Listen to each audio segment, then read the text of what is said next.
Radhe Radhe everyone, स्वागत है आपका आपके अपने यूट्यूब चैनल राधे की कृपा में।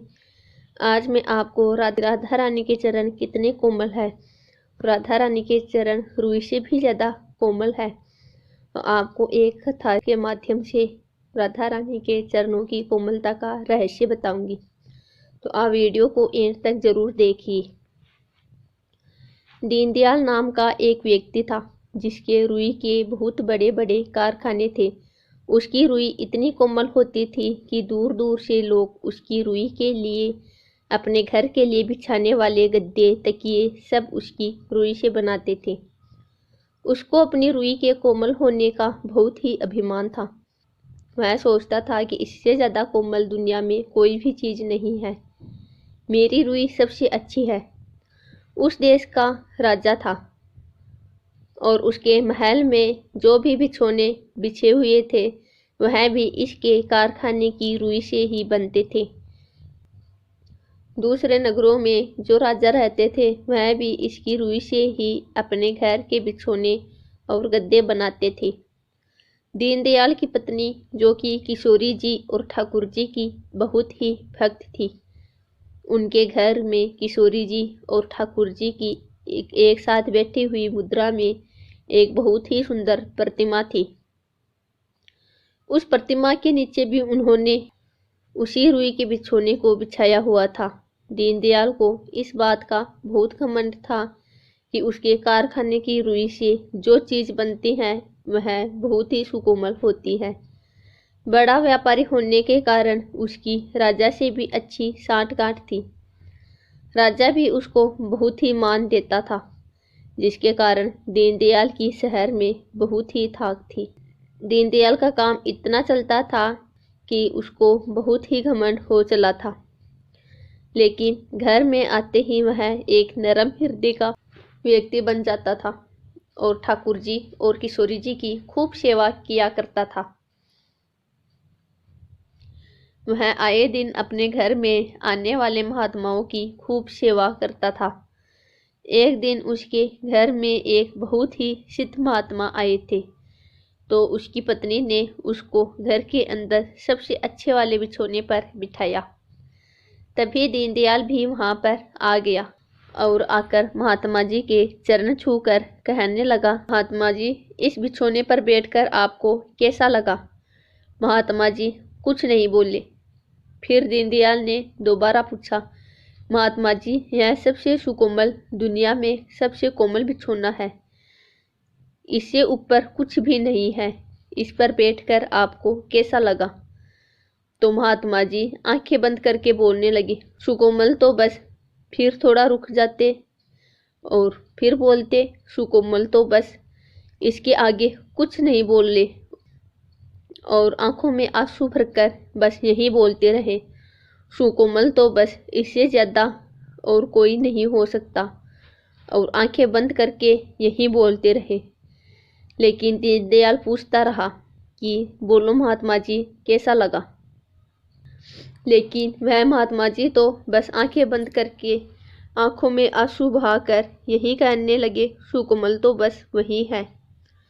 तो दीनदयाल को इतना गुस्सा आया कि मेरी रुई से बना जो भी बिछोना है, इससे अधिक सुकोमल तो दुनिया में कुछ भी नहीं है, और आग बबूला हो उठा और गुस्से में महात्मा जी को उठाकर धक्के मारता हुआ बाहर ले गया और फिर पूछता रहा, महात्मा जी बोलो, क्या यही सबसे कोमल है ना? तो महात्मा जी कुछ ना बोले, बस यही बोलते रहे आंखें बंद करके कि कोमल तो बस, कोमल तो बस, यही करते रहे। तो वो महात्मा को राजा के पास ले गया और कहने लगा, राजा जी, क्या जो मैं आपके लिए, आपके महल के लिए रुई से बने बिछोने लाता हूँ, उससे कोमल दुनिया में और कुछ है? राजा कहता है, नहीं, इस सारी दुनिया में इससे कोमल कुछ नहीं हो सकता है। लेकिन जो महात्मा जी थे वह तो बस यही बोलते रहे, कोमल तो बस, कोमल तो बस, यही करते रहे। इसे दीनदयाल ने अपना अपमान समझा और राजा को बोला, महाराज देखो ना, ये आपका भी अपमान कर रहा है, मेरा भी अपमान कर रहा है। राजा को भी इस बात का बहुत गुस्सा आया और उसने उसको धक्के मारकर शहर से बाहर निकाल दिया। लेकिन फिर महात्मा को कुछ नहीं पता। वह आंखें बंद करके अपनी ही धुन में मगन बस यही बोलता रहा, सुकोमल तो बस, सुकोमल तो बस। आगे की बात किसी ने नहीं सुनी। इससे अधिक क्या है। उधर किशोर जी अपने भक्तों की ऐसी दशा देखकर आंखों में आंसू लेकर और मुख पर करुणा की बजाय तड़प थी। उनको देखकर ठाकुर जी भागे भागे आए और कहने लगे, राधिके क्या हुआ, आज क्या हुआ? तुम्हारे मुंह पर करुणा की जगह पीड़ा क्यों है? तो राधा रानी कहने लगी, देखो मेरे भक्त का क्या हाल कर रहे हैं। वह तो बस यही कहना चाहता है कि सुकोमल तो बस मेरी किशोरी जी के चरण ही है, लेकिन उसका क्या हाल कर रहे हैं। ठाकुर जी ने कहा कि तुम फिर कुछ करती क्यों नहीं अपने भक्तों के लिए, लेकिन किशोर जी कुछ नहीं बोली। तभी उसी समय दीनदयाल के घर के मंदिर में ज्योति जलाई हुई थी और तेज आंधी चलने लगी। आंधी के कारण वह ज्योत बिछोने पर गिर पड़ी और बिछोने को आग लग गई और बहुत तेज आंधी के कारण और हवा चलने के कारण आग सारे घर में फैल गई। सारा घर जलकर स्वाहा हो गया।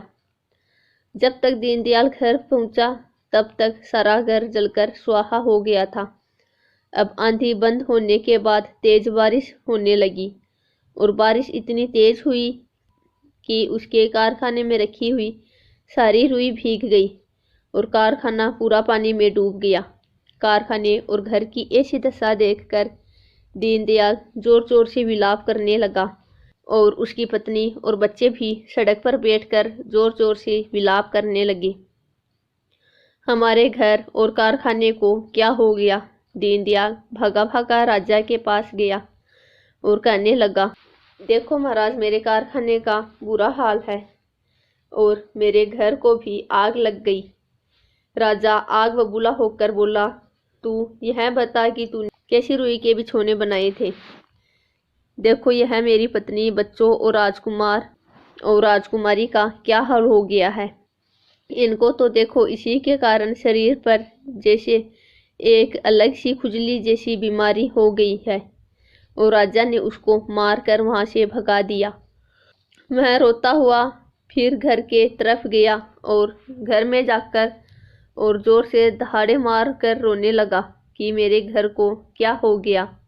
तभी उसका ध्यान मंदिर में रखी ठाकुर जी की और किशोर जी की प्रतिमा पर पड़ा। वह उनके चरणों में गिर पड़ा। उसका हाथ जैसे किशोर जी के चरणों में लगा और ऐसी कोमल वस्तु पर हाथ लगते ही वो एकदम से दंग रह गया और कहने लगा, यह तो रुई से करोड़ गुना ज्यादा सुकोमल चीज क्या है। उसने ध्यान से देखा तो किशोरी जी के चरण है। तभी उसके दिमाग में महात्मा जी की कही बात याद आ गई कि महात्मा जी यही कहना चाहते थे कि किशोरी जी के चरणों से कोमल कुछ नहीं। उसको बहुत ही पछतावा हुआ और वह जोर जोर से विलाप करने लगा। किशोर जी और ठाकुर जी की मूर्ति को लेकर वह वहां से तेजी से भागने लगा और शहर के बाहर पहुंच गया, जहां पर महात्मा जी अभी तक आंखें बंद करके किशोर जी का ध्यान करके यही कह रहे थे, कोमल तो बस, कोमल तो बस कह रहे थे। उस महात्मा के चरणों में गिर पड़ा और कहने लगा, हाँ हाँ महात्मा जी, मैं समझ गया। सुकोमल तो बस मेरी किशोरी जी, मेरी लाडली जी, मेरी करुणामयी, मेरे लाडो के चरण है। मेरे लाडो के चरणों से कोमल तो दुनिया में और कुछ नहीं है। मेरे से बहुत बड़ी गलती हो गई है, कृपया मुझे क्षमा करे। और किशोरी जी से आप प्रार्थना कर दे कि वह मेरी भूल क्षमा करे। मैं जान गया हूँ कि दुनिया में किशोरी जी के चरणों से कोमल कोई नहीं है। महात्मा जी कृपया किशोरी जी को कहो कि मुझे क्षमा कर दे। मैं तो नादान हूँ, वह तो करुणामयी है। महात्मा जी बोले कि वह तो सबकी सुनती है, तू एक बार बस उसको सच्चे मन से पुकार कर देख, तो वो किशोरी जी के कोमल चरणों का ध्यान करके बस यही बोलने लगा, किशोरी तेरे चरणन की रज पाऊं, बैठो रहूं कुंजन के कोने, श्याम राधिका गाऊं, किशोरी तेरे चरणन की रज पाऊं। बस निरंतर आंसू बहाता हुआ उस किशोरी जी को याद करता हुआ और वहीं बैठकर महात्मा जी के साथ किशोरी जी के बरसाना धाम को चल पड़ा।